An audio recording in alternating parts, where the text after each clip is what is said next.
అనకాపల్లి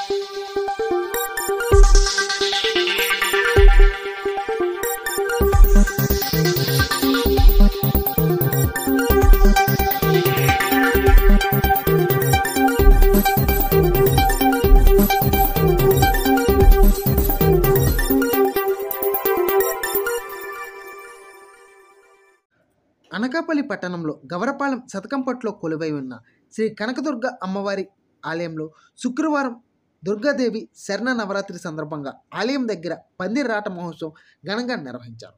ఈ రాట పూజా కార్యక్రమంలో పి వెంకట అప్పారావు దంపతులు, పులిమేర శ్రీను, బుద్ధ సంతోష్ దంపతులు పాల్గొని ఘనంగా రాట పూజా కార్యక్రమాన్ని నిర్వహించారు. ఈ ఏడాది దసరా ఉత్సవాలకు నూతన ఉత్సవ కమిటీ నియమించడం జరిగిందని, ఈ కమిటీ 2 సంవత్సరాల పాటు ఉంటుందని ఆలయ వ్యవస్థాపకులు పివి రమణ, ఆలయ శాశ్వత చైర్మన్, ఆలయ నిర్వాహకులు కాండ్రగల నాయుడు తెలియజేశారు. అనంతరం బీసెటి అప్పారావు కళ్యాణ మండపంలో ఉత్సవ కమిటీ ప్రమాణ స్వీకారం మహోత్సవం ఘనంగా నిర్వహించారు.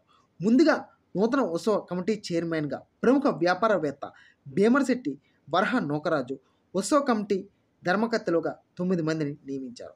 నియమించిన 9 మంది బిల్లూరి మాధవ్, పేలా తారకేష్, పొడమరశెట్టి యుగంధర్, కర్రి కళ్యాణ్, కాండ్రెగల వెంకట సాంబశివ, దాడి త్రినాథ్, బీసెటి ప్రసన్న, మల్లా రాజు, దాడి కిరణ్ డైరెక్టర్లుగా ప్రమాణ స్వీకారం చేశారు. అనంతరం ఏర్పాటు చేసిన విలేకరుల సమావేశంలో కమిటీ సభ్యులు మాట్లాడుతూ అక్టోబర్ 3 నుండి 12 వరకు జరిగే దేవి శరణ నవరాత్రి ఉత్సవాల్లో జయప్రదం చేయాలని కోరారు. ఈ 9 నవరాత్రుల్లో అమ్మవారు ప్రత్యేక అలంకరణలతో భక్తులకు దర్శనం ఇవ్వనున్నారని తెలియజేశారు. అలాగే దసరా రోజున అమ్మవారి ఊరేగింపు 9 అవతారాలతో వివిధ సాంస్కృతిక కార్యక్రమాలతో అనకాపల్లి పూడిమడక రోడ్, రామాలయం దగ్గర నుండి 4 రోడ్ల జంక్షన్, చిన్న 4 రోడ్ల junction, ship market, ring road junction, Satyanarayana theatre, park centre, Nookambika ఆలయం మీదుగా సాగి తిరిగి అమ్మవారి ఆలయానికి చేరుకుంటుందని తెలియజేశారు.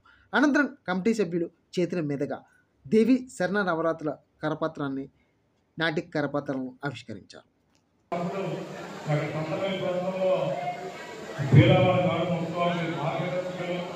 ఎన్నో సంవత్సరాలుగా ఉత్సవాలను అక్కడ స్థానిక పెద్దలు సహకరించినటువంటి పెద్దలు, అలాగే ఒక మిల్లీ దగ్గర ప్రాంతంలో ఉన్నటువంటి కుర్రాళ్ళందరినీ ప్రోగు చేసి శాశ్వత విధానంతో ఈ నాటకోత్సవం నిర్వహించడానికి దీనికి పిపి రామయ్య గారు, రాజశేఖర నాయుడు గారు, వ్యవస్థాపకులు, ఆలయ నిర్వాహకులు వారి పూర్తి సహాయ సహకారాలతో ఈ కార్యక్రమం చేస్తున్నాం.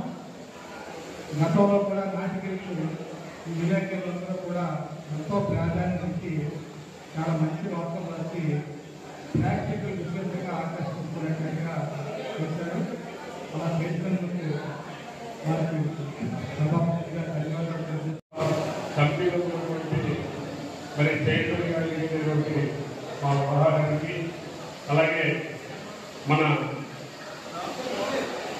మామగారికి, పిల్ల తారకేష్ గారికి, మరి పొలమర్శెట్టి యుగంధర్ గారికి, కర్రి కళ్యాణ్ గారికి, కాండ్రేగల సాంబశివ గారికి, దాడి త్రినాథ్ గారికి, బీసెటి ప్రసన్న గారికి, మల్లరాజు, దాడి గారికి ముందుగా నా తరఫున శుభాకాంక్షలు తెలియజేస్తూ, మరి సోదరుల విలేకరులందరికీ కూడా ఒక విన్నపం అంటే, ఏదైనా సరే విషయాన్ని తీసుకెళ్లాలంటే, జనాల్లోకి ప్రజల్లోకి తీసుకెళ్లాలంటే మంచిగా తెలియన అది ఒక విలేకరుల చేతిలో ఉంది. మరి ఆ విలేకరుల్ని మా బాధ్యత మహోత్సవంలో ఉన్నటువంటి ప్రతిరోజు జరిగే కార్యక్రమాన్ని కొద్దిగా సులభంగా మీ పత్రిక ద్వారా తెలియజేస్తూ ప్రజల్ని తెలియజేస్తూగా కోరుకుంటున్నామండి. అలాగే 3వ తారీఖుని అమ్మవారి ద్వారా మామూలు జరుగుతుంది నవరాత్రుల నిమిత్తం. మరి ఆ 3వ తారీఖుని అమ్మవారి గుడి దగ్గర నుండి ఒక అమ్మవారు బయలుదేరుతారండి. ఈ అమ్మవారు అనకాపల్లి పట్టణ ప్రధాన వనరులన్నీ కూడా ఈ 9 రోజులు కూడా తిరిగి దసరా పండుగ ముందు రోజుని మన పూర్వమడక రోడ్లో ఉన్న రామాలయం గుడి దగ్గరికి రావడం చేరుకుంటుంది. ఈ ఒకటి మళ్ళీ దసరా రోజుని 9 అవతారాలతో గుడికి చేరుకుంటుందండి. ఇది అమ్మవారి తరఫు నవదుర్గ ఉత్సవానికి జీవీఎంసీ కార్మిక సోదరులందరికీ కూడా ఆ రోజు పంపిణీ కూడా జరుగుతుంది. అలాగే మరి ఈ 9 రోజులు, ఈ 10 రోజులు కూడా అమ్మవారికి మాలదానం ధరించిన భక్తులందరికీ కూడా మరి మాజీ శాసనసభ్యులు బేలా గోవింద సత్యనారాయణ గారి ఆర్థిక సాయంతో అన్నప్రసాద కార్యక్రమం కూడా జరుగుతూ ఉంది. అలాగే 9,000 మందికి వాయినాలు మా భవిశ్రీ డెవలపర్స్ అధినేత మరి మన కనకదుర్గ వారు శాసన చైర్మన్ ఆలయ నిర్వాహకులైనటువంటి కాంజీ నాయుడు, అలాగే మల్లుడు మరి మల్ల జగ్గప్పారావు వారి ఇరువురు సహాయ సహకారాలతో ప్రతి సంవత్సరం కూడా 9,000 మందికి వాయినాలు ఇవ్వడం కూడా ఆ కార్యక్రమం ఆనవాయితీగా కూడా మనకి రావడం జరుగుతుంది. నమస్కారం. ముఖ్యంగా ప్రతి ఏటా మరి నవరాత్రులు ఉత్సవాలు దేశమంతా జరుపుకోవడం ఆనవాయితీ. మనకి ముఖ్యంగా అనకాపల్లి సంబంధించి కనకదుర్గమ్మ దేవాలయం నిర్మించి ప్రతి ఏటా కూడా ఒక ఉత్సవాన్ని బ్రహ్మోత్సవాలుగా నిర్మిస్తూ ఎక్కడా కూడా తగ్గకుండా ప్రతి సంవత్సరం కూడా పెంచుకుంటూ అనకాపల్లిలోకి ఇది వచ్చిన పరిస్థితులు కాకుండా ఇది రాష్ట్ర వ్యాప్తంగా ప్రతి ఒక్కరూ కూడా దుర్గా నవరాత్రుల ఉత్సవాలు అయితే అనకాపల్లిలోనే చూడాలి అనే విధంగా తయారు చేసిన మరి ఆలయ వ్యవస్థాపకులు సోదరులు పివి రామయ్య గారికి మరి నిర్వాహకులు ఆలయాన్ని నడపడం అంటే మాట కాదు, ప్రతిరోజు కూడా ఒక బాధ్యతతో కూడుకున్న వ్యవహారం.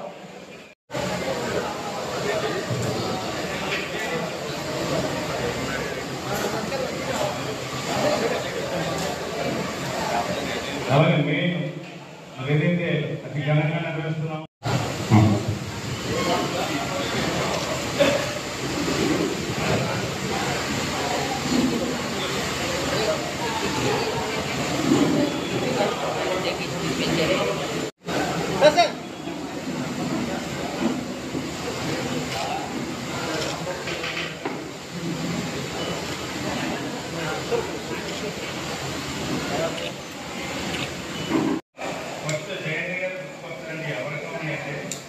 ఎందుకంటే ఆయన చేసే కొన్ని కార్యక్రమాలు గుర్తుండిపోయిన కేరళ ఈ ప్రోగ్రామ్స్ ఇవన్నీ తీసుకొచ్చి అమ్మవారికి చేసే సేవలు